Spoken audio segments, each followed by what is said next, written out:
الحمد لله نحمده ونستعينه ونستغفره ونؤمن به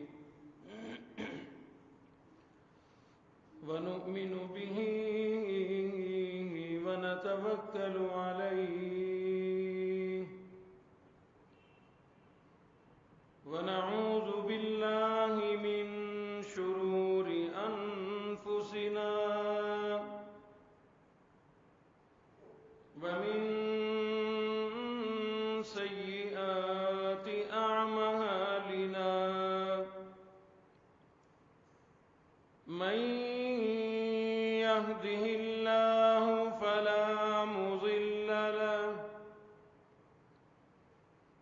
ومن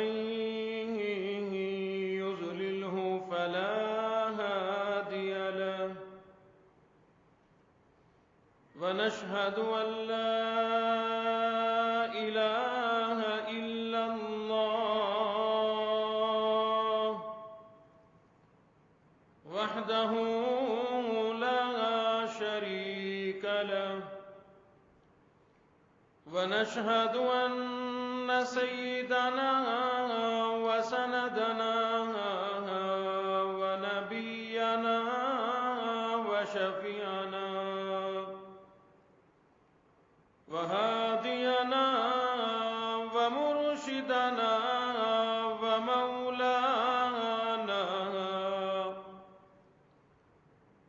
ومولانا محمدا عبده ورسوله أرسله بالحق بشيرا ونذيرا صلى الله تعالى عليه وعلى آله وأصحابه وأزواجه وذرياته وبارك وسلم تسليما كثيرا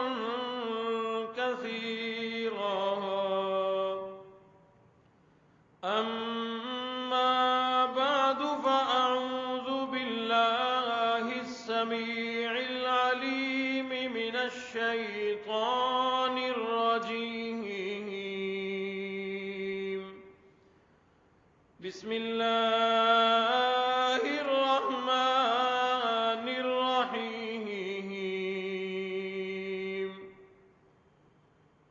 وإذ ابتلى إبراهيم ربه بكلمات فأتمهن قال إني جاعلك للناس إماما قال ومن ذريتي قال لا ينال عهد الظالمين صدق الله مولانا العلي العظيم وبلغنا رسوله النبي الكريم ونحن على ذلك لمن الشاهدين والشاكرين والحمد لله رب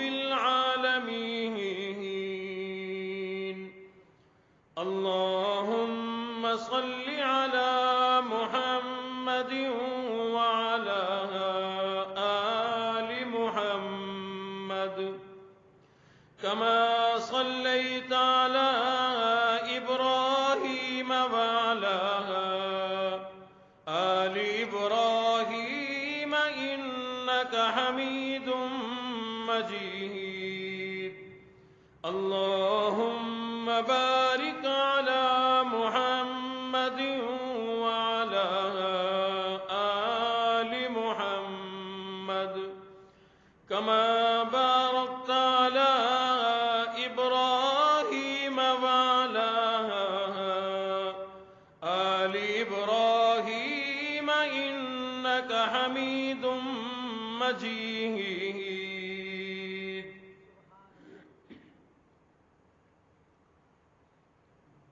رب نے جب کی ہے بیان رفعت خلیل اللہ کی، رب نے جب کی ہے بیان رفعت خلیل اللہ کی،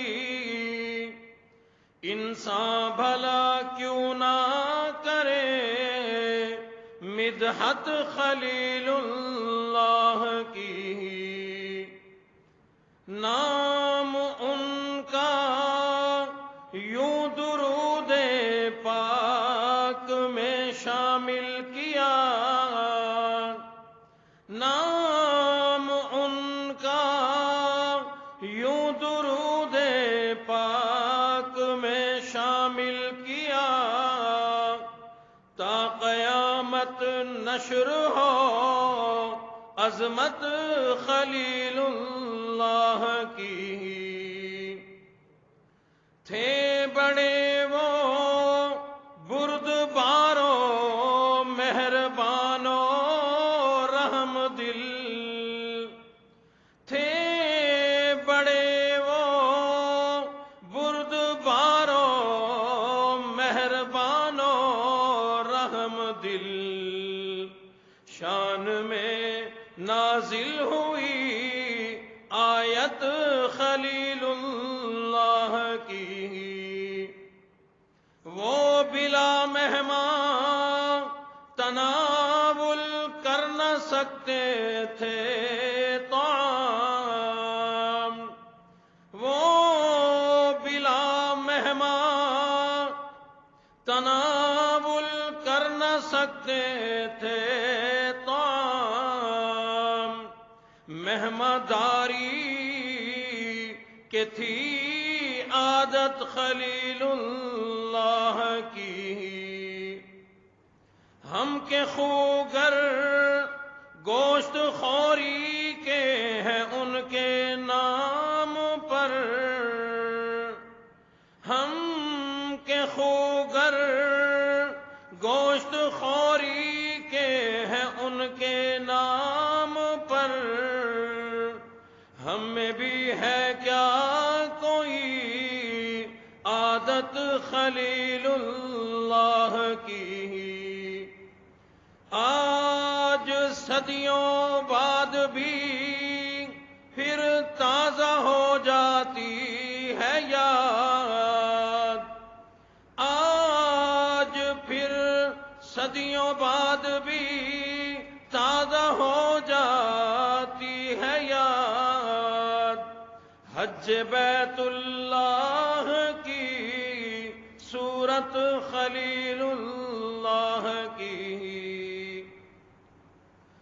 ذبح خود فرزند کو کرنے چلے رب کے حضور، ذبح خود فرزند کو کرنے چلے رب کے حضور، راہ حق میں دیکھیے ہمت خلیل اللہ کی، آج بھی بننا ہے جس کو اے اثر رب کا خلیل، آج بھی بننا ہے جس کو اے اثر رب کا خلیل، آج بھی زندہ کرے وہ سنت خلیل اللہ کی، رب نے جب کی ہے بیان رفعت خلیل اللہ کی، انسان بھلا کیوں نہ کرے مدحت خلیل اللہ کی۔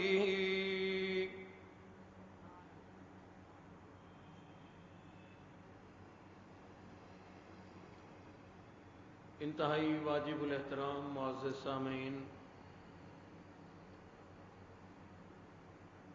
ذی الحج یعنی قربانی کا مہینہ جاری و ساری ہے۔ یہ ایام سال کے بعد جب بھی آتے ہیں ہمیں ابراہیم علیہ الصلوۃ والسلام اور ان کے خاندان اور ان کی قربانیوں کی ہمیں یاد دلا جاتے ہیں، اور ہمیں بھی لے دے کے ابراہیم علیہ الصلوۃ والسلام کی تمام قربانیوں میں سے ایک قربانی گوشت والی، جانور ذبح کرنے والی قربانی یاد رہتی ہے، اور اسی پر سارا زور لگایا جاتا ہے۔ حالانکہ اللہ رب العزت نے بطور گواہی کے قیامت تک آنے والے لوگوں کو سمجھانے کے لیے قرآن مجید میں ارشاد فرمایا کہ میں نے اپنے نبی ابراہیم خلیل اللہ علیہ الصلاۃ والسلام پر کوئی ایک قربانی، ایک آزمائش، ایک امتحان نہیں، بلکہ فرمایا کلمات، کئی سارے امتحانات بھیجے۔ وَإِذِ ابْتَلَىٰ إِبْرَاهِيمَ رَبُّهُ بِكَلِمَاتٍ فَأَتَمَّهُنَّ، ایک دو نہیں، اللہ فرماتے ہیں میں نے ابراہیم سے بے شمار قربانیاں لی، ہر چیز کی قربانی لی، ہر شے کی قربانی لی۔ میں نے ابراہیم سے اپنی جان کی بھی قربانی لی، اس نے دے دی، بیٹے کی قربانی لی، اس نے دے دی، آل اولاد کی قربانی مانگی، اس نے دے دی، گھر بار کی قربانی مانگی، دے دی، ملک کی قربانی مانگی، دے دی۔ غرض ہے کہ اللہ فرماتے ہیں بکلمات، میں نے جو بھی قربانی مانگی، ابراہیم ان قربانیوں میں، ان امتحانات میں فَأَتَمَّهُنْ، کامیاب ہو گیا۔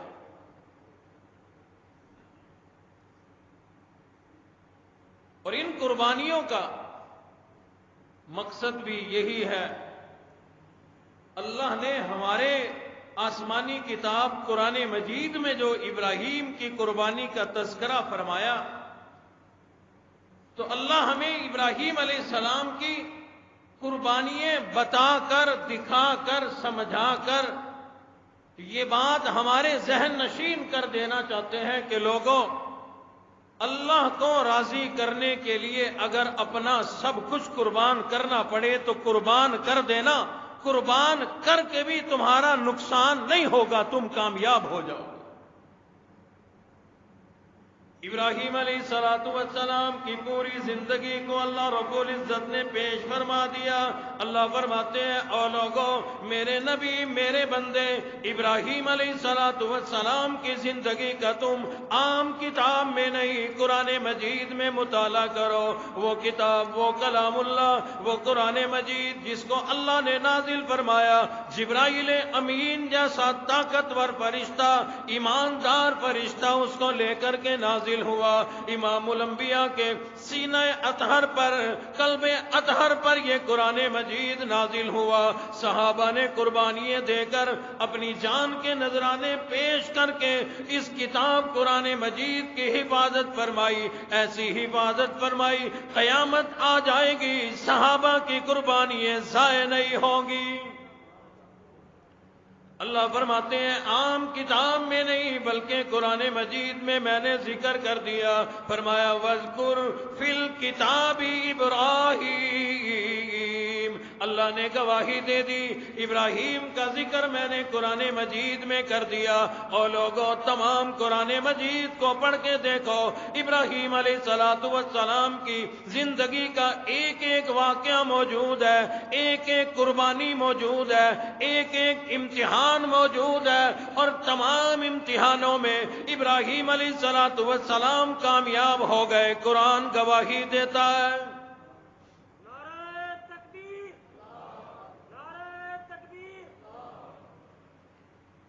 پروردگار عالم نے ابراہیم علیہ السلام سے جان کی قربانی مانگی، انہوں نے اپنی جان قربان کر دی۔ قرآن گواہی دیتا ہے اللہ نے ان کو اس امتحان میں کامیاب فرمایا، قرآن گواہی دیتا ہے اللہ نے ابراہیم سے بیٹا مانگا، انہوں نے بیٹا قربان کر دیا، قرآن گواہی دیتا ہے بیٹا قربان ہو گیا، اللہ کی رضا میں راضی ہو گیا۔ اللہ نے اس امتحان میں بھی حضرت ابراہیم کو کامیاب فرما دیا۔ قرآن مجید گواہی دیتا ہے اللہ نے کہا او ابراہیم گھر بار چھوڑ دے، ہجرت کر، یہ علاقہ چھوڑ دے، گھر چھوڑ دے، ملک چھوڑ دے، وطن چھوڑ دے، اللہ کے لیے ہجرت کر جا۔ قرآن گواہی دیتا ہے ابراہیم علیہ السلام اس امتحان میں بھی کامیاب ہو گئے، قرآن گواہی دیتا ہے اللہ نے فرمایا بیوی بچوں کو بیابان وادی میں چھوڑ آ، ابراہیم چھوڑ کے آ گئے، قرآن گواہی دیتا ہے ابراہیم اس امتحان میں کامیاب ہو گئے، قرآن گواہی دیتا ہے۔ اور لوگوں عرض کرنے کا مقصد یہ اللہ نے ابراہیم کی ایک ایک قربانی، ہر قربانی میں کامیابی یہ قرآن مجید میں بیان فرما دیا۔ اللہ کا مطلب اور منشا یہ ہے او لوگوں میں اللہ کے لیے اگر قربانیاں دو گے دو جہان میں کامیاب ہو جاؤ گے۔ اللہ سمجھانا چاہتے ہیں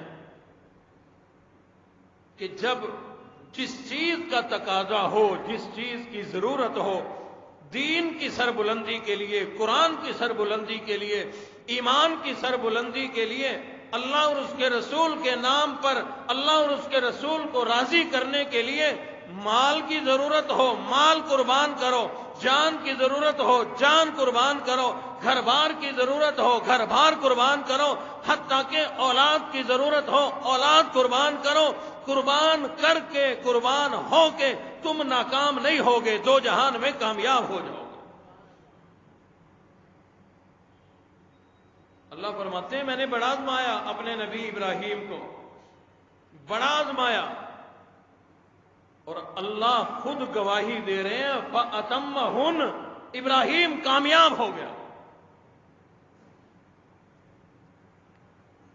آج ہمارے اوپر کوئی ایک مشکل آ جائے، ایک پریشانی آ جائے، 85 سال کی اللہ کی نعمتیں ختم، آسانیاں ختم، جو آرام ملا ختم، بادشاہت ملی ختم، ایک ذرا سی پریشانی پر انسان روتا ہے اور کہتا ہے کہ ہم نے زندگی میں دیکھا ہی کیا۔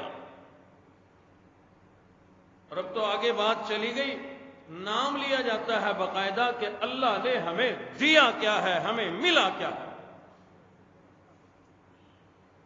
اور لوگوں تصور میں لاؤ، آزاد آپ لوگ پیدا ہوئے، آزاد ملک میں رہ رہے ہو، آزادی سے زندگی گزار رہے ہو، تمہارے اوپر یہ سختی نہیں آئی، آرڈر نہ آیا کہ ملک چھوڑ دو، گھر بار چھوڑ دو، اللہ کے لیے چلے جاؤ۔ ٹھیک ہے ہم مسلمان جو پاکستان کے لوگ ہیں، انڈیا بھارت کو چھوڑ کر یہاں ہجرت کر کے آئے ہیں، لیکن اپنی جان بچانے کے لیے آئے، اپنی عزتیں بچانے کے لیے آئے۔ اگر صرف اور صرف اللہ کے نام پر ہجرت کرنی پڑے، پتہ لگ جاتا ہے مال جان عزت ان چیزوں کی حفاظت کے لیے تو لوگ شہر چھوڑ کے دیہاتوں میں، دیہات چھوڑ کر شہروں میں، ایک ملک سے دوسرے ملک لوگ پیسے کے لیے، کمانے کے لیے، مال و دولت کے لیے چلے جاتے ہیں۔ اللہ کے نام پر گھر بار چھوڑنا بڑا مشکل کام، بڑا مشکل کام۔ ہمارے ابا جی رحمت اللہ علیہ وہ ایک واقعہ فرمایا کرتے تھے کہ مسجد میں آئی ہوئی تھی کوئی تبلیغی جماعت، تو انہوں نے ساتھیوں کا ذہن بنایا بھی اللہ کے راستے میں چلو، چلہ لگاؤ، کچھ دین سیکھ لو گے، نماز سیدھی ہو جائے گی، کچھ فضائل اور دین کے جو ہے مختلف حالات آپ کے سامنے آ جائیں گے۔ تو ایک شخص کا ذرا ذہن بنا، گھر گیا، گھر جا کے کہنے لگا بیوی کو کہ میرا بستر تیار کرو، کپڑے تیار کرو، میں 40 دن کے لیے چلے کے لیے جماعت میں جا رہا ہوں، یعنی اللہ کے رستے میں جا رہا ہوں۔ بیوی کہنے لگی ایسے کر، تو بازار چلا جا، پہلے زہر لیا، زہر مجھے بھی دے دے بچوں کو بھی دے دے، ہم مر جائیں گے پھر جہاں دل کرے چلے جانا، 40 دن ہم کیسے گزارا کریں گے؟ تو اللہ کے راستے میں، ہم کہاں جائیں؟ ہم کس کے راستے میں؟ آدمی سیانا تھا، وہ کہنے لگا، او کملی، پوری بات تو نے سنی کوئی نہیں، پوری بات تو سنے گی تو تجھے پوری بات کا پتہ چلے گا۔ وہ ان میں جو ایک آدمی ہے، وہ بڑا مالدار آدمی ہے، وہ کہتا ہے کہ تجھے امریکہ کا ویزا مل جائے گا 5 سال کے لیے، 40 دن جماعت میں لگا پھر ویزا مل جائے گا۔ بیوی کہنے لگی، بستر بھی تیار ہے، کپڑے بھی تیار ہیں، تو چلا جا، ہمارا اللہ مالک۔ اگر دین کے لیے، اللہ کی رضا کے لیے، اسلام کے لیے جانا پڑے تو ہمیں زہر دے کے جاؤ، اگر پیسہ کمانے امریکہ جاتے ہو تو پھر خیر ہے، کوئی نہیں۔ ادھر اللہ کی راہ میں 40 دن جاتے ہو تو ہمیں زہر دے کے جاؤ، امریکہ 5 سال کے لیے جانا ہے، کوئی مسئلہ نہیں، جاؤ، چلے جاؤ، پیسہ کماؤ، ہماری خیر۔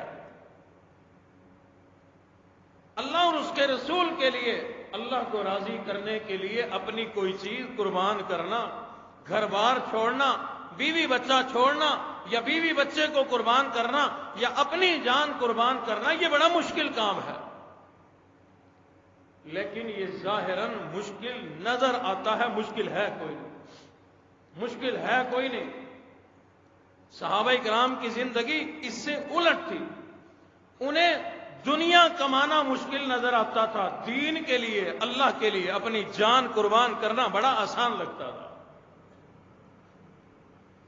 صحابہ اکرام جانتے تھے کہ اللہ کی راہ میں اگر قربانی دے دی، جان کی، مال کی، اولاد کی، تو اگلی زندگی آسان ہو جائے گی، اللہ جنت عطا فرما دیں گے۔ اگر مال کے لیے، دنیا کے لیے اپنی مال جان کو قربان کیا، دنیا کے لیے اگر اپنے آپ کو کھپایا، نہ یہ دنیا بنے گی نہ آخرت بنے گی، یہ بھی برباد ہے، وہ بھی برباد ہے۔ اس لیے لوگوں، یہ مہینہ قربانی کا مہینہ، ابراہیم علیہ السلام کی زندگی، ان کے حالات و واقعات ہمیں یہ سمجھانے کے لیے آتے ہیں، اور لوگوں، اللہ کی رضا میں، اللہ کو راضی کرنے کے لیے مال قربان کرو، جان قربان کرو، آل اولاد قربان کرو، یعنی اپنا تن من دھن اگر تم اللہ کے لیے قربان کرو گے، دونوں جہان کامیاب ہو جائیں گے، پھر یہ دنیا بھی کامیاب، وہ آخرت بھی کامیاب۔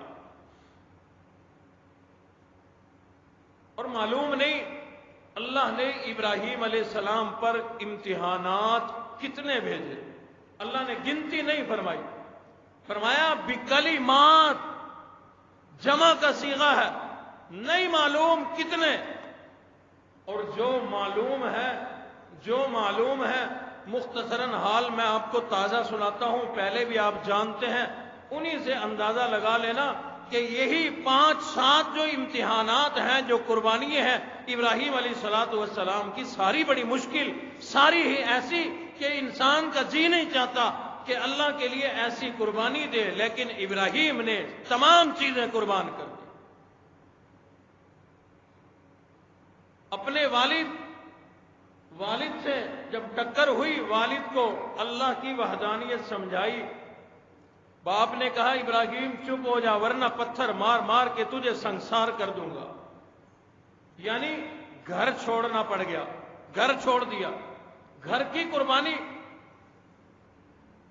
پہلے زمانے میں ماں باپ اولادوں کو آگ کیا کرتے تھے کہ یہ نافرمان ہے، اس کو گھر سے نکال دیں، لیکن آج دور نے پلٹی کھائی، اولادیں ماں باپ کو آگ کر دیتی ہیں کہ ابا چل گھر سے باہر، یہ مکان تو میں نے خریدا ہے، یہ دکان میری ہے، یہ میرے پیسے سے سارا کام ہوا، یہ گھر میں نے بنایا، یہ سب کچھ میں نے کیا، ابا چپ کر کے رہنا ہے تو رہ ورنہ وہ راستہ بنا۔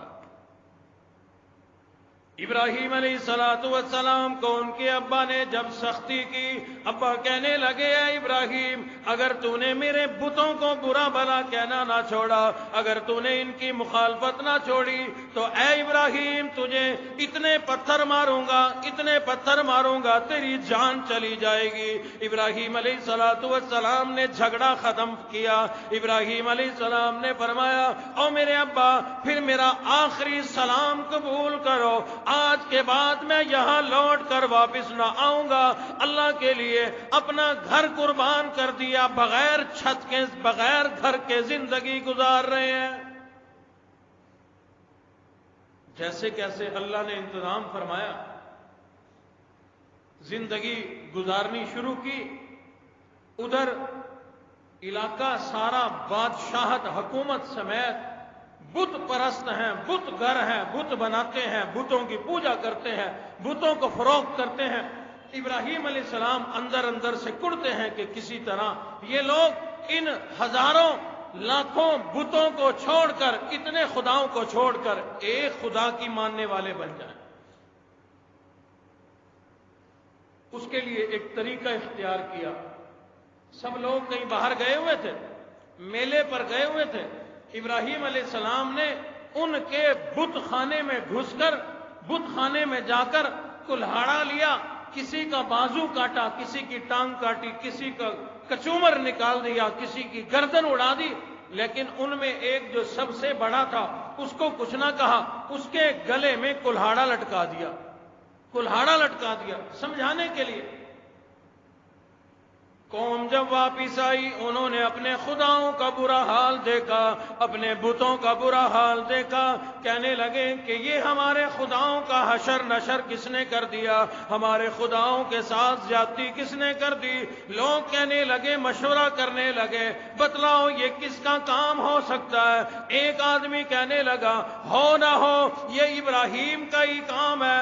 قالوا سمعنا فتى يذكرهم يقال له ابراہیم. وہ ابراہیم نام کا آدمی ہے, ہمارے بتوں کی مخالفت کیا کرتا ہے, ہمارے سامنے بھی برا بھلا کہا کرتا ہے. ہو نہ ہو یہ اسی کا کام ہے. ابراہیم علیہ السلام کو لے آیا گیا, پنچایت لگ گئی, کچہری لگ گئی, لوگ تفتیش کر رہے ہیں. کہہ رہے ہیں, او ابراہیم تو نے ہمارے خداؤں کے ساتھ یہ معاملہ کیوں کر دیا, یہ تیرا ہی کام ہے. حضرت ابراہیم نے لوگوں کو سمجھانے کے لیے فرما دیا, انہی سے پوچھو ان کا ناک کس نے کاٹا, ان کا بازو کس نے کاٹا, ان کی ٹانگیں کس نے کاٹی. کسی آدمی کو کوئی زخمی کر جائے تو بہتر تو یہی ہے نا کہ اسی سے پوچھا جائے, بھی تجھے مارا کس نے, تجھے زخمی کس نے کیا, تیری انگلی کس نے کاٹی, تیرا بازو کس نے کاٹا. فرمایا کہ انہی سے پوچھو کس نے کاٹا. شرمندگی سے کہنے لگے, ابراہیم تجھے پتا ہے یہ بول نہیں سکتے, یہ بول نہیں سکتے. ابراہیم علیہ السلام فرمانے لگے, او لوگوں میرا عرصہ گزر گیا, زندگی گزر گئی تمہیں یہی بات بتاتے بتاتے, جو بول نہیں سکتے, جو سن نہیں سکتے, جو تمہارے نہ نفع کے مالک ہیں, نہ نقصان کے مالک ہیں, نہ روزی کے مالک ہیں, نہ رزق کے مالک ہیں, نہ نفع دیں نہ نقصان دیں, جو خود بول نہ سکیں, جو تمہاری فریاد کو سن نہ سکیں, وہ تمہاری حاجت روائی کیسے کریں گے. یہی تو کہتا ہوں کہ ان کی عبادت نہ کرو, اس ایک اللہ کی عبادت کرو جو تمام جہان کا خالق و مالک ہے. نفع وہی دے, نقصان وہی دے, زندگی وہ دے, موت وہ دے. یہی تو سمجھاتا ہوں کہ ان سب بتوں کو, ان سب پتھروں کے خداؤں کو چھوڑو, اس خالق کے کائنات, اس مالک کے کائنات جس کی خوبی یہ ہے یہ سن نہیں سکتے, یہ دیکھ نہیں سکتے, اور اس کی عظمت یہ ہے کہ آدمی کو ظاہراً تو کیا اللہ اندر سے بھی دیکھ رہے ہیں. ہمارے دل کے اندر کیا ارادہ ہے, میری بات سن کے آپ کے کیا جذبات ہو رہے ہیں, آپ کل کے لیے کیا سوچ رہے ہیں. قربانی کا سن کر قربانی ایسے کریں گے. اب آپ کے دل کے اندر جو جذبات پیدا ہو رہے ہیں اللہ ان جذبات کو بھی جانتا ہے. ابراہیم علیہ السلام نے فرمایا, یہی بات تو میں تمہیں سمجھا رہا ہوں, میرا ایک عرصہ گزر گیا تمہیں یہ بات سمجھاتے سمجھاتے تمہاری سمجھ میں نہیں آتی. وہ لوگ بات تو کیا سمجھتے, کہنے لگے بدلہ لو, ابراہیم نے ہی ہمارے خداؤں کو توڑا ہے. ایک نے مشورہ دیا, قالوا حرقوه وانصروا آلہتکم, ان خداؤں کی مدد کرو, ابراہیم کو آگ میں جلا دو تاکہ عبرت کا نشان بن جائے. کوئی آج کے بعد ہمارے خداؤں کی مخالفت, ان کو توڑ پھوڑنا, ان کے ساتھ یوں بدتمیزی کا سلوک کرنا آج کے بعد کوئی جرت نہ کرے. کہتے ہیں کہ اتنی بڑی آگ جلائی گئی, اوپر سے اگر کوئی پرندہ اڑتا ہوا گزرتا تو آگ میں جل کر اندر آ کے گرتا. اتنی بڑی آگ جلائی گئی. ابراہیم علیہ السلام کو آگ میں ڈالنا چاہتے ہیں. ابھی آگ اتنی دور ہے, بڑی آگ اتنی ہے کہ اس کے ڈالنے کے لیے قریب نہیں جا سکتے. ایک منجنیق جیسے توپ ہوتی ہے, توپ بنائی گئی, اس کے ذریعے توپ میں رکھ کر ابراہیم علیہ السلام کو آگ میں ڈالا گیا. ابراہیم علیہ السلام کے لیے کتنی بڑی آزمائش, کتنی بڑی مشکل اور تکلیف والی وہ گھڑی ہوگی. پتا ہے میں آگ میں جا رہا ہوں, لیکن یہ بھی پتا ہے کہ میں اس اللہ کی رضا کے لیے آگ میں جا رہا ہوں. علماء اکرام مفسرین نے لکھا ہے کہ جب سے اللہ نے فرشتوں کو بنایا, اس دن سے لے کر آج کے دن تک فرشتے, آسمان کے فرشتے صرف 2 مرتبہ روئے ہیں. 2 مرتبہ فرشتے روئے ہیں, ورنہ فرشتے روتے کوئی نہیں. یہ رونے والا کام صرف زمین پر ہے. فرشتوں میں گناہ کا مادہ کوئی نہیں, کپڑے کی حاجت کوئی نہیں, پیسہ, گندم, اناج, روٹی, کسی چیز کی حاجت ضرورت کوئی نہیں, اولاد کوئی نہیں, بیوی کوئی نہیں, بچہ کوئی نہیں, گھر مکان کی ضرورت کوئی نہیں. بس اللہ نے پیدا کر کے جس کام پہ لگا دیا اسی کام پہ لگے ہوئے ہیں.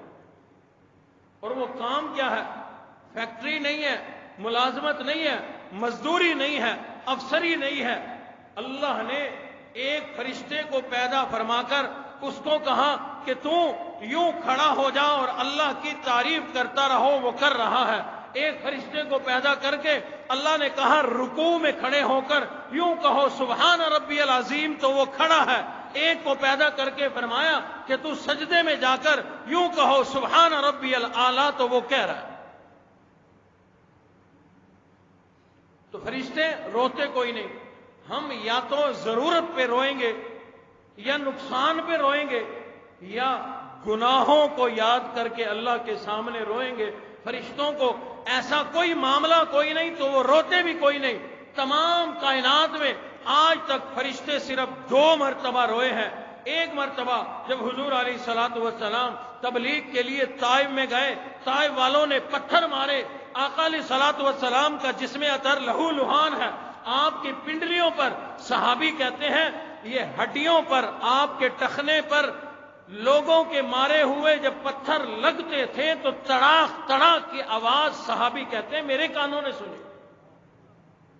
اور جن کو لگ رہے تھے ان کا کیا حال ہوگا. اللہ اکبر. آسمان پر فرشتے رو پڑے اور اللہ کے سامنے عاجزی کی, دعا کی, مولا ہم کس لیے ہیں, ہمیں اجازت دیں ان طائف والوں کو دونوں طرف کے پہاڑوں کو آپس میں یوں ماریں, ان کو کچل کے رکھ دیں. جس نبی کی وجہ سے اللہ آپ نے تمام کائنات کو بنایا, اس نبی کو پتھر مارے جا رہے اور ہم دیکھ رہے ہیں, ہمیں اجازت ہو. ایک تو اس وقت فرشتے روئے ہیں, اور ایک جب ابراہیم علیہ السلام کو آگ میں ڈالا گیا, جب ابراہیم آگ میں جا رہے ہیں, آنکھوں میں آنسو کوئی نہیں, دل میں ملال کوئی نہیں, غم کوئی نہیں, جزا فضا کوئی نہیں, رونا دھونا کوئی نہیں. جب اللہ کا حکم آ گیا تو اللہ کی رضا میں راضی ہیں, آگ میں جا رہے ہیں. کہتے ہیں کہ یہ یوں یہاں سے پھینکنے کے لیے جب پھینکا گیا, یوں یہاں سے لے کر گرنے کے وقت تک بے شمار فرشتے آسمان سے نیچے آ رہے ہیں جا رہے ہیں، آ رہے ہیں جا رہے ہیں، آ رہے ہیں جا رہے ہیں۔ کیوں آ رہے ہیں؟ پانی والا فرشتہ آ گیا، اے ابراہیم، اے خلیل، اجازت دو، آپ حکم فرماؤ، اتنا پانی اللہ نے میرے سپرد کر رکھا ہے کہ پانی بارش کی صورت میں برساؤ، ساری آگ ختم ہو جائے، ساری آگ ٹھنڈی ہو جائے۔ ابراہیم علیہ السلام نے فرمایا، او اللہ کے فرشتے، کیا تجھے اللہ نے میری مدد کے لیے بھیجا ہے؟ عرض کی، او اللہ کے خلیل، نہیں نہیں، اس رب جلیل نے تو نہیں بھیجا، ہمارے ذمے پانی کی ڈیوٹی ہے، میں اپنی ڈیوٹی نبھانے کے لیے آیا ہوں، میں چاہتا ہوں آپ کی حفاظت کروں، پانی اتنا برساؤں آگ ٹھنڈی ہو جائے، آپ کو نقصان نہ پہنچے۔ حضرت ابراہیم نے فرمایا، جب تجھے تیرے اللہ نے نہیں بھیجا تو بیچ میں سے ہٹ جا، میں خلیل جانوں، وہ رب جلیل جانے۔ میرا اللہ اگر یوں ہی راضی ہے تو میں بھی یوں ہی راضی ہوں، اگر میرا اللہ مجھے جلا دینا چاہتا ہے میں جلنے کو تیار ہوں، میرا اللہ مجھے جلا کر میری راکھ بنانا چاہتا ہے میں راکھ بننے کے لیے تیار ہوں، اللہ کی رضا کے لیے میں اپنا سب کچھ ہر وقت قربان کرنے کو تیار ہوں۔ کہتے ہیں یوں ہی ہوا والا فرشتہ آ گیا، اس نے بھی کہا، آگ کو ہوا کے ذریعے اڑا کر میں انہی لوگوں کے اوپر ڈال دوں گا۔ فرمایا، کیا تجھے میرے اللہ نے بھیجا ہے؟ کہا، نہیں، اللہ نے نہیں بھیجا، مجھ سے برداشت نہیں ہوا، میں خود دوڑ کر آیا ہوں۔ فرمایا، او اللہ کی نوری مخلوق فرشتے، بیچ میں سے ہٹ جا، اگر میرا اللہ مجھے جلانا چاہتا ہے تو میں جلنے کو تیار ہوں۔ پہاڑوں والا فرشتہ آ گیا، کہا، ابراہیم، آپ کو ایسے انداز میں بچاؤں گا، ان سب لوگوں کو پہاڑ میں رگڑ کے رکھ دوں گا، آپ کی حفاظت ہو جائے گی۔ فرمایا، ہٹ جا، جب تجھے میرے اللہ نے نہیں بھیجا، جب اللہ نے نہیں بھیجا، اگر میرا اللہ مجھے ان کے سپرد کرنا چاہتا ہے تو میں اللہ کے لیے قربان ہونے کو تیار ہوں۔ پروردگار عالم نے ابراہیم علیہ السلام کے جب یہ جملے سنے کہ فرشتوں کی مدد نہیں لینا چاہتے، ڈائریکٹ اللہ کی رضا میں راضی ہیں، یعنی اللہ کی مدد کے ہی طلبگار ہیں، اللہ نے پھر بارش کے فرشتے کو نہیں بھیجا، ہوا کے فرشتے کو نہیں بھیجا، پہاڑوں کے فرشتے کو نہیں بھیجا، کسی کو، کسی بھی مخلوق کو درمیان میں مدد کے لیے نہیں بھیجا۔ اللہ نے اپنی قدرت سے، اپنی خاص قدرت سے ابراہیم کی مدد فرمائی، اور عجیب انداز میں اللہ نے ابراہیم کی مدد بھی فرمائی، اپنی قدرت کا اظہار بھی فرمایا۔ اللہ نے ڈائریکٹ آگ کو حکم فرما دیا، اے آگ، یا نار کونی بردا و سلاما علی ابراہیم، اے میری آگ، تو میری مخلوق ہے، میرا نبی، میرا ابراہیم، میرا خلیل تیرے اندر آ رہا ہے، تو نے بجھنا بھی کوئی نہیں، میرے نبی کو جلانا بھی کوئی نہیں۔ اللہ چاہتے آگ کو بجھا دیتے، اللہ فرماتے ہیں اگر میں آگ کو بجھا کر ابراہیم کی زندگی کی حفاظت کروں تو پھر میری خدائی کیسے سمجھ میں آئے گی؟ آگ جل بھی رہی ہے، اور اللہ نے فرمایا، یا نار کونی بردا و سلاما علی ابراہیم، اے آگ ٹھنڈی ہو جا۔ کتنی ٹھنڈی؟ سلامتی والی، میرے ابراہیم کو ٹھنڈ بھی نہ لگے، اتنی زیادہ ٹھنڈی بھی نہیں ہونی، سلامتی والی ٹھنڈی ہو جا۔ واہ، اللہ نے کیسے نظارے قائم کیے، آگ برابر جل رہی ہے، وہ آگ جس کے اوپر سے پرندہ گزرے تو اندر جا گرے، جس کے قریب لوگ جائیں تو اس کی تپش سے مر جائیں، اس آگ کے اندر ابراہیم علیہ السلام، علماء نے لکھا ہے ایسے بیٹھے تھے جیسے بادشاہ اپنے تخت کے اوپر بیٹھا۔ مزے کی بات، اللہ نے آگ کو جنت بنا دیا، جنت۔ کیسے؟ آگ جل رہی ہے لیکن ابراہیم کو جلا نہیں رہی، اور اللہ نے ابراہیم علیہ السلام کے لیے کھانے کا بھی انتظام کر دیا، پینے کا بھی انتظام کر دیا۔ لوگوں ذرا تصور میں لاؤ کیا نظارہ ہوگا، آگ بھی جل رہی ہے، ابراہیم علیہ السلام ایسے بیٹھے ہیں جیسے بادشاہ بیٹھا ہو، تخت لگا ہوا ہو، کھا بھی رہے ہیں پی بھی رہے ہیں. واہ مولا تیری شان، تیری قدرت کے کیا کہنے. بلکہ علماء اکرام نے لکھا ہے کہ ابراہیم علیہ السلام کے ابا آزر کو جب پتا چلا میرے بیٹے کو لوگوں نے آگ میں ڈال دیا، اس بات پر ان کے دل پر ذرا بھی اثر نہ ہوا. لیکن جب لوگوں نے بتلایا او آزر تیرے بیٹے کو لوگوں نے آگ میں ڈالا، لیکن عجیب نظارہ ہے، آگ اس کو جلا بھی نہیں رہی، وہ تو ایسے بیٹھا ہے جیسے بادشاہ اپنے تخت پر بیٹھا ہو، کھا بھی رہا ہے پی بھی رہا ہے. آزر دوڑ کر آیا ابراہیم علیہ السلام کا یہ نظارہ دیکھنے کے لیے. آگ برابر جل رہی ہے، بہت بڑی چیخا جل رہی ہے. ابراہیم علیہ السلام بڑے مزے سے بیٹھے ہوئے ہیں، انار کا درخت ہے، توڑ توڑ کر کھا بھی رہے ہیں، چشمہ جاری ہے، پانی بھی پی رہے ہیں. یہ نظارہ دیکھ کر ابراہیم علیہ السلام کے مشرک ابا کہنے لگے او ابراہیم نعم الرب ربک یا ابراہیم، او ابراہیم تیرے رب کی قدرت کے کیا کہنے. نعرہ تکبیر، نعرہ تکبیر. کہنے لگا ابراہیم تیرے رب کے کیا کہنے. اللہ اکبر. کہ آگ بجھی کوئی نہیں، اللہ نے آگ کو ہی گل و گلزار بنا دیا. تھوڑی سی بات شاید آپ کی سمجھ میں آ گئی ہو. اللہ فرماتے ہیں وَإِذِ ابْتَلَىٰ إِبْرَاهِيمُ رَبَّهُ بِكَلِمَاتٍ فَأَتَمَّهُنَّ. اللہ فرماتے ہیں میں نے ابراہیم پر جو بھی آزمائش، جو بھی امتحان، جو بھی پریشانی ڈالی، ابراہیم اس میں کامیاب ہو گیا. اور دوستو آگ میں بھی کوئی کامیاب ہوا، آگ میں بھی کوئی کامیاب ہوا، اس کا مطلب ہے کہ کامیابی اور ناکامی کا تعلق آگ سے کوئی نہیں، پروردگار عالم سے ہے. آپ کو چند جمعے پہلے ایک واقعہ سنایا تھا. حضرت عمر رضی اللہ تعالیٰ عنہ کا زمانہ ہے. روم کے جنگجو لوگوں نے صحابہ اکرام کا ایک لشکر، ایک جماعت تھی، اس کو گرفتار کر لیا، قید کر لیا، جیل میں بند کر دیا. اور آ کر کے روم کا جو بادشاہ تھا اس کو کہا کہ ہم نے اتنے لوگ پکڑے ہیں، باقیوں کو چھوڑو. ایک آدمی اس میں ایسا ہے کہ بڑا قد بت ہے، بڑی جسامت ہے، بڑا طاقت والا ہے، اس کو دیکھ کر ڈر لگتا ہے، دل میں ہیبت پیدا ہو جاتی ہے، بڑا جاندار آدمی ہے، بڑا جرأت والا آدمی ہے. بادشاہ نے کہا بلاؤ. بادشاہ کے سامنے لایا گیا، اس کو سر سے پاؤں تک دیکھا اور بادشاہ نے کہا اور نوجوان تیرے جیسا آدمی ہمارے مذہب پہ ہونا چاہیے، تیرے جیسا آدمی ہمارے مذہب یعنی عیسائیت میں ہونا چاہیے. تیرا قد بت، تیری جسامت، تیری شان، تیری وجاہت، ایسا آدمی ہمارے مذہب میں ہونا چاہیے. آجا عیسائیت قبول کر لے، اسلام چھوڑ دے، عیسائیت قبول کر لے، یہ میرے ہاتھ میں انگوٹھی ہے، تجھے پہنا دوں گا.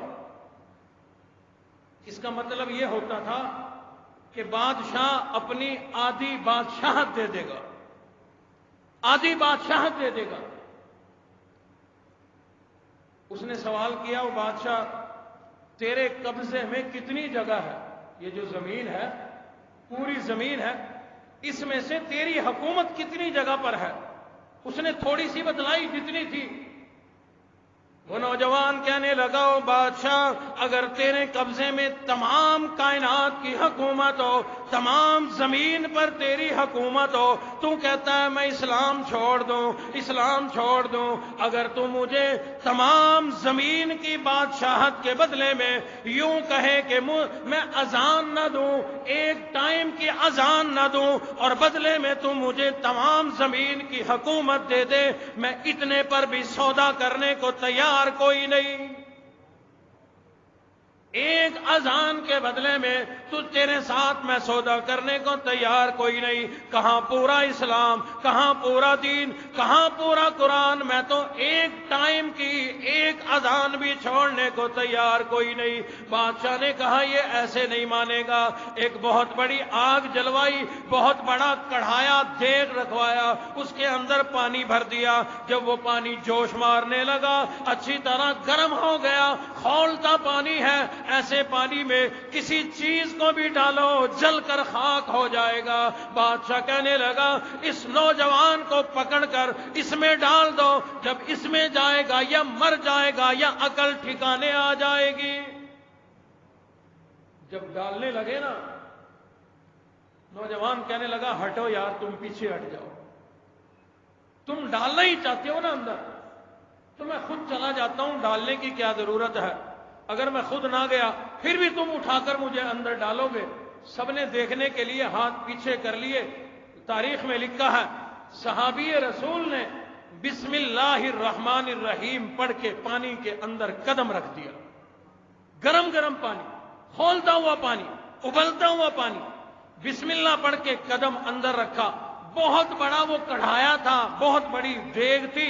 بسم اللہ پڑھ کے اندر قدم رکھا, پانی میں نہاتا ہوا ادھر سے باہر نکل گیا, ادھر سے باہر نکل گیا. بادشاہ دیکھ رہا تھا, بادشاہ حیران کہ یہ کیا بلا ہے. اب بادشاہ نے اپنی عزت بچانے کے لیے کہا کہ میرے سامنے سجدہ کر, تجھے بھی چھوڑ دوں گا, تیرے تمام لشکر کو چھوڑ دوں گا. کس نے کہا سجدہ صرف اللہ کو, سجدہ صرف اللہ کو, اللہ کے سوا کسی کو سجدہ جائز کوئی نہیں.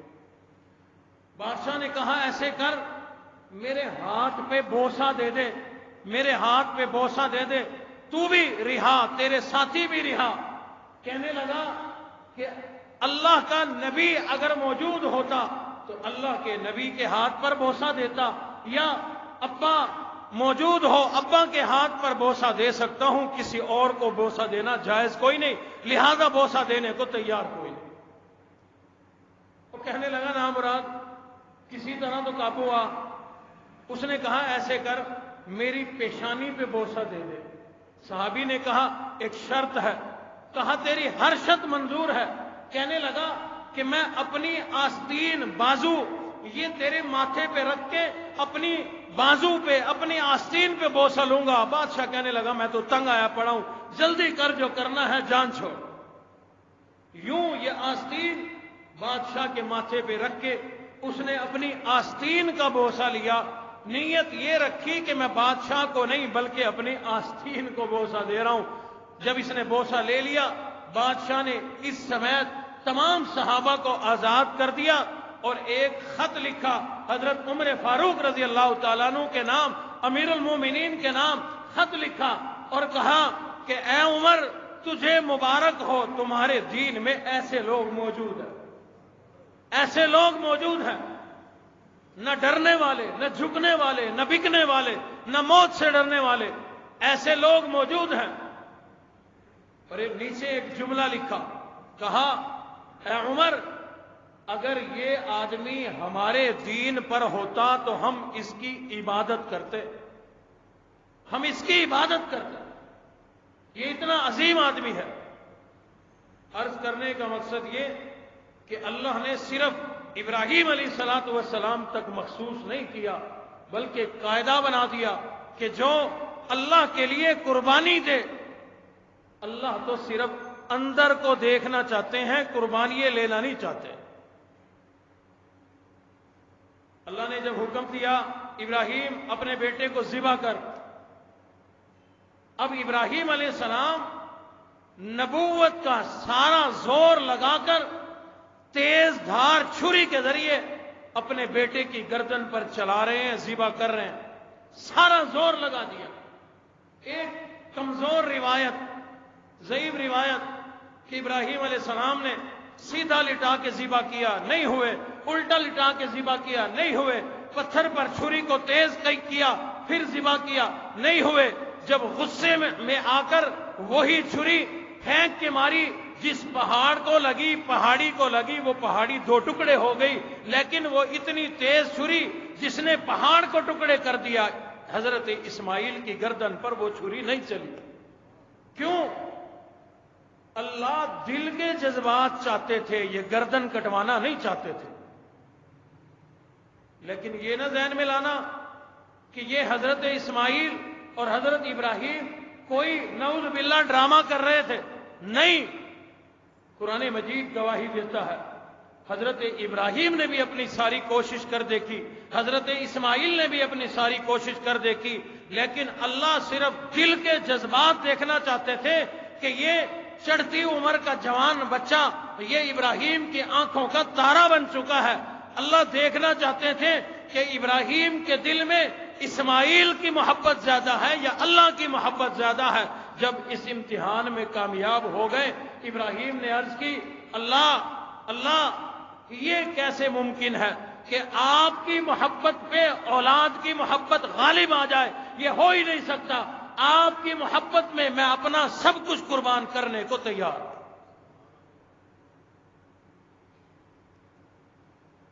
تو یہ جو 1 سال کے بعد قربانی آتی ہے، یہ ہمیں جو واقعات پڑھے سنائے جاتے ہیں، مقصد اور منشا اللہ رب العزت کی یہ ہے کہ اللہ کی رضا میں گھر، شہر، ملک، کاروبار، مال، اولاد، حتیٰ کہ اپنی جان بھی اگر اللہ کی راہ میں قربان کرنی پڑے تو کر دو، اللہ کو راضی کر لو۔ اللہ فرماتے ہیں یہ سب کچھ کر کے، قربانی دے کے اگر تم نے اللہ کو راضی کر لیا تو پھر یاد رکھنا تمہارا نقصان کوئی نہیں ہوا، نفع میں ہو، نفع کا سودا۔ ابراہیم آگ میں جا کر ناکام نہیں ہوئے، کامیاب ہوئے۔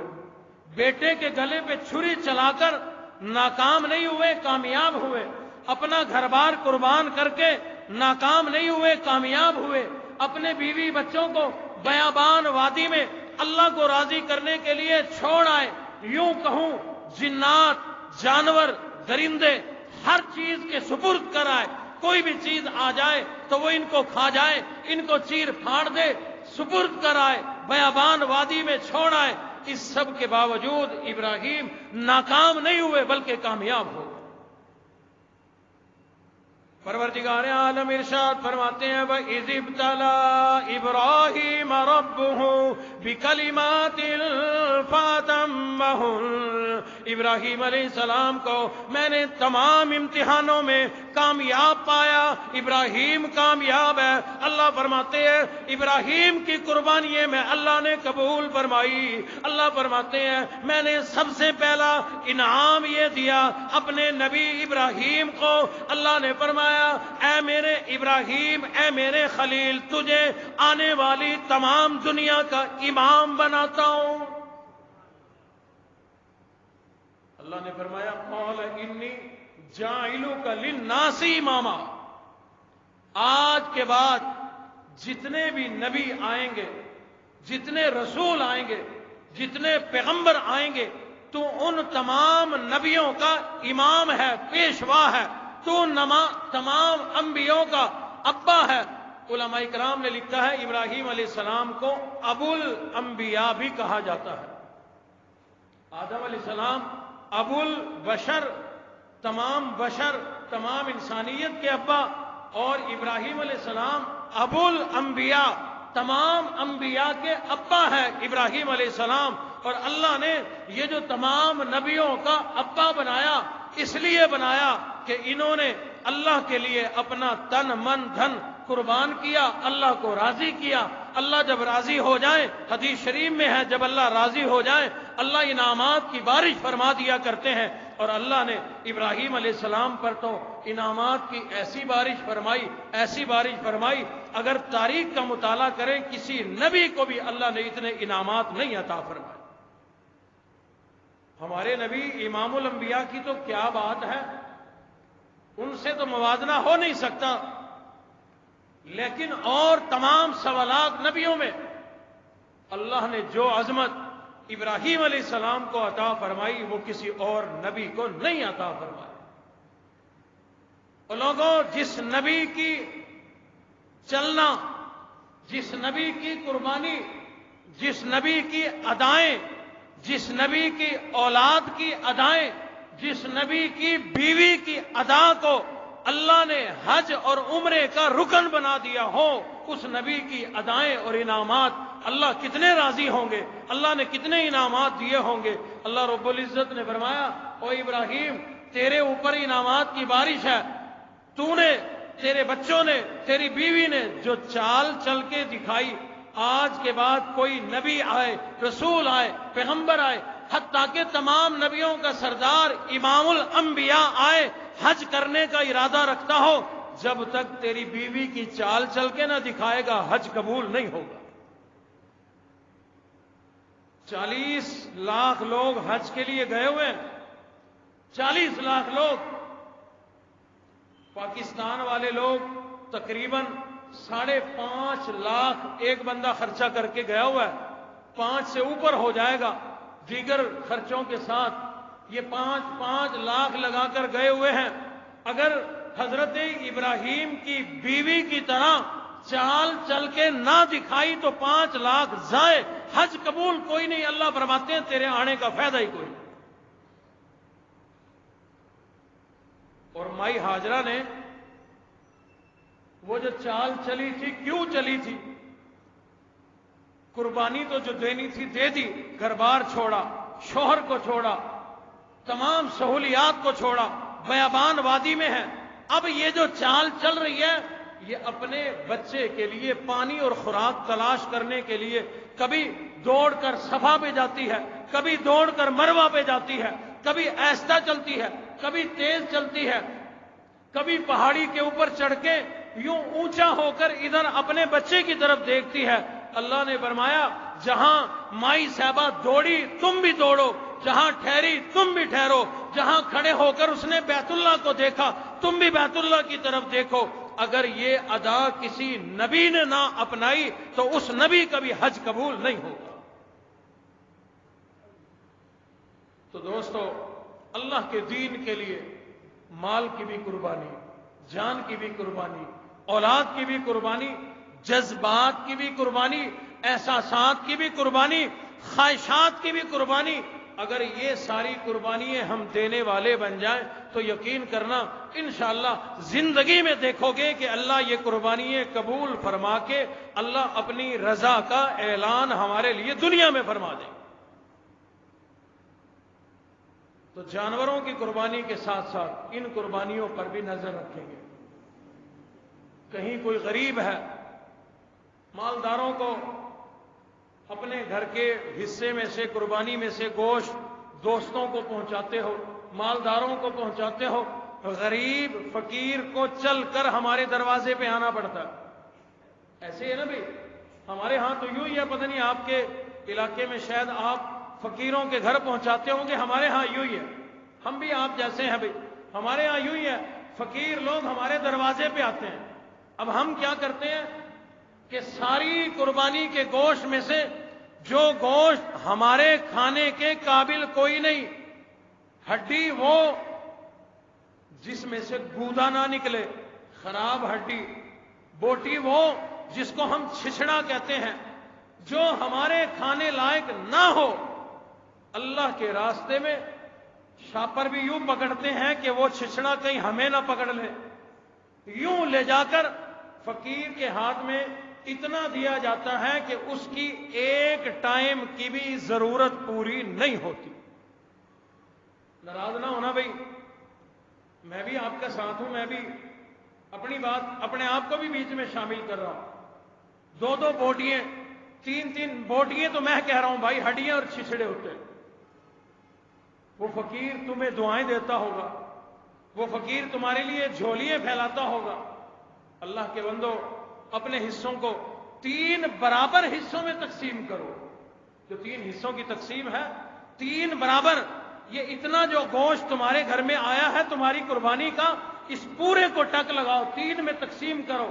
چھچڑا بھی، ہڈی بھی، گوشت بھی، کلیجی بھی، ہر چیز میں 3 حصے بناؤ، ایک حصہ ہڈی بوٹی گوشت چھچڑا پورا وہ تمہارا، ایک ہر چیز تیرے رشتہ داروں اور دوستوں کی، اور ایک مکمل اللہ کا۔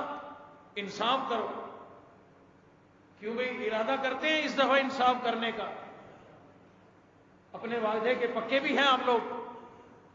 باقی رہی بات بھائی، مجھے تقریباً 15-20 دنوں سے بار بار ساتھیوں کے فون آتے ہیں، جنہوں نے فون کیا ہو یہاں آئے بیٹھے ہو، ناراض بھی نہ ہونا۔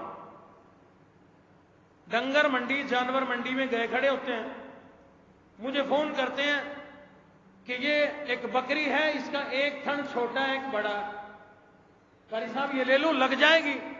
پچھلے سال مجھے فون آیا، ایک جانور ہے اس کا آدھا کان کٹا ہوا ہے، قاری صاحب یہ لگ جائے گا؟ میں نے اس کو فون پہ کہا کہ بھائی کہاں کھڑے ہو؟ کہنے لگا منڈی میں۔ میں نے کہا منڈی ساری لٹ گئی، ایک جانور بچا ہوا ہے جس کا تھن چھوٹا ہے کان کٹا ہوا ہے۔ کہتے نہیں قاری صاحب اور بھی ہیں۔ میں نے کہا اس کو چھوڑ دے، اس شریعت میں چاہے لگتا بھی ہو اس کو نہ لگا، اس کو تو نہ لگا، تیرا نہیں لگے گا، تو صاحب استطاعت ہے، اچھا لے۔ یہ جو کان کٹے، یہ جو تھن چھوٹے بڑے نقص والے ہم جان بوجھ کر ڈھونڈ کر مولوی کو فون کرتے ہیں، کیوں؟ وہ جانور سستا مل رہا ہوتا ہے، وہ جانور سستا مل رہا ہوتا ہے، ہم اس لیے اس کے اوپر ہاتھ رکھتے ہیں۔ حضور علیہ الصلوۃ والسلام نے لمبی چوڑی بات نہیں فرمایا، ایسا جانور اللہ کے لیے قربان کر، ایسا جانور ہو موٹا تازہ فربا، موٹا تازہ فربا، اس کو تو دیکھے تو تیرا دل خوش ہو جائے۔ ایک جانور کا کان کٹا ہوا ہے، بتا تیرا دل خوش ہوگا؟ بھائی نعیم صاحب شاید آئے ہوئے ہو، فون آیا مجھے کہ بکری ہے، ساتھیوں نے لی ہے، گھر آنے کے بعد پتا چلا کہ اس کی ٹانگ ٹوٹی ہوئی ہے۔ میں نے کہا بھائی شریعت کا مسئلہ یہ ہے کہ اگر وہ جانور چل سکتا ہے تو قربانی پہ لگ جائے گا، چل سکتا ہے تو قربانی پہ لگ جائے گا، لیکن آپ بتاؤ مالک کا دل خوش ہوگا؟ لنگڑا کان کٹا کانا نابینا اندھا جانور ہو، کوئی بھی نقص ہو، کوئی بھی کسی جانور میں نقص ہو، جب تیرا دل اپنا راضی کوئی نہیں تو اللہ کیسے راضی ہوں گے؟ موٹی بات میں نے کر دی، کسی بھی نقص، کسی بھی اس قسم کے معاملے سے جانور پاک ہو، موٹا تازہ فربا ہو، جس پر تیری نظر پڑے، جب روڈ سے کسی اور کا جانور گزرتا ہے تیری نظر پڑتی ہے تو کہتا نہیں ماشاءاللہ؟ ایسا جانور ہو کہ تیرے جانور پر تیری نظر پڑے، تیرے بیوی بچوں کی نظر پڑے، کسی کی بھی نظر پڑے، وہ کہیں ماشاءاللہ۔ جس جانور پر نظر پڑے دل سے نکلے ماشاءاللہ تو سمجھ تیری قربانی قبول ہے۔ تو ان چیزوں کا خیال رکھا جائے، غرباء کا بھی خیال رکھا جائے۔ اللہ رب العزت ہمیں عمل کرنے کی توفیق عطا فرمائے۔ وآخر دعوانا ان الحمدللہ رب العالمین۔ اللہم صلی علی سیدنا و مولانا محمد وبارک وسلم وصلوا علیہ۔ اللہم اعنا علی ذکرک و شکرک و حسن عبادتک۔ اے ہمارے پروردگار ہم سب کے صغیرہ کبیرہ گناہوں کو معاف فرما۔ مولا ہماری آج کی اس نماز جمعہ کے لیے حاضری کو اپنی بارگاہ میں قبول فرما، اس کی برکت سے پچھلی زندگی کے گناہوں کو معاف فرما۔ اللہ ہم کمزور ہیں لیکن ہم آقا علیہ الصلوۃ والسلام کے ذریعے سے ابراہیم علیہ الصلوۃ والسلام کی بھی اولاد ہیں۔ اللہ ہم ان کی روحانی بھی اولاد ہیں، نسبی بھی اولاد ہیں۔ اللہ ہمیں صحیح معنوں میں انہی جیسے جذبات کے ساتھ اپنی قربانیاں کرنے کی توفیق عطا فرما۔ مولا ہر معاملے میں، ہر چیز کے معاملے میں جب بھی کوئی دین کا تقاضا ہو، اسلام کا تقاضا ہو، اللہ ہمیں اپنا سب کچھ قربان کرنے کی توفیق عطا فرما، انہی جیسے ہمیں جذبات عطا فرما۔ بہرحال اللہ ہم مالی طور پر بھی کمزور ہیں، جو آدمی جیسا کیسا جانور آپ کی راہ میں قربان کرے، آپ نے تو خود فرما دیا لن ینال اللہ لحومها ولا دماؤها ولکن ینالہ التقوی منکم۔ مولا آپ نے خود فرما دیا جانور کمزور ہو یا موٹا ہو، اس کا آپ کو نہ گوشت پہنچتا ہے نہ خون پہنچتا ہے۔ اللہ غریب آدمی جیسی کیسی قربانی کرے اپنی بارگاہ میں قبول فرما لینا۔ مولا اپنی بارگاہ میں قبول فرما لینا۔ مولا جتنے لوگ بیمار ہیں سب کو شفا عطا فرما۔ بھائی جمیل صاحب کافی عرصے کے بعد آج تشریف لائے ہیں، اللہ انہیں صحت تندرستی والی زندگی عطا فرما، ان کے بچوں کے کاروبار میں روزی رزق میں خیر و برکتیں وسعتیں عطا فرما۔ ہمارے محسن ہمارے بھائی عبدالجبار صاحب تشریف لائے ہوئے ہیں، اللہ ان کی عزت میں عظمت میں اور زیادہ اضافہ فرما، جیسے دنیا میں عزت عطا فرمائی ہے آخرت میں بھی عزت عطا فرما۔ سکھر شکارپور سے بھائی عبدالسلام صاحب تشریف لائے ہوئے ہیں، اللہ ان کو صحت تندرستی والی زندگی عطا فرما۔ بھائی نظام صاحب شجاباد میں ان کا بھی فون آیا، اللہ ان کی تمام پریشانیوں کو دور فرما، انہیں ان کے گھر والوں کو صحت تندرستی عافیت والی زندگی عطا فرما۔ اللہ ہم سب پر اپنا فضل فرما، ہم سب پر اپنا کرم فرما، مولا رحمت کی بارش عطا فرما، اللہ رحمت کی بارش عطا فرما۔ ہم میں سے جن کے ماں باپ دنیا سے رخصت ہو گئے، اللہ سب کی قبروں کو جنت کا باغ بنا۔ چچا حیات صاحب خاص طور پر ہمارے جمعے کے نمازی، اللہ ان کی قبر کو نور سے بھر دے، ان کی قبر پر کروڑوں رحمتیں نازل فرما۔ ربنا تقبل منا انك انت السميع العليم وتب علينا انك انت التواب الرحيم۔ صلی اللہ تعالی علی خیر خلقہ محمد وعلى آلہ واصحابہ اجمعین برحمتک یا ارحم الراحمین۔